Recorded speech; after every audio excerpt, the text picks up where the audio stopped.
ito ay dinaan sa bidding process.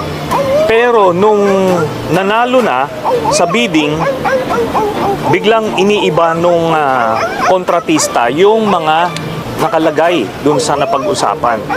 At dahil sa kanilang mga contacts, no, in this particular case, si Bongo at si Duterte, ay pinilipit nila yung kamay ng Philippine Navy para lunukin at tanggapin yung mga pabor dun sa private contractor.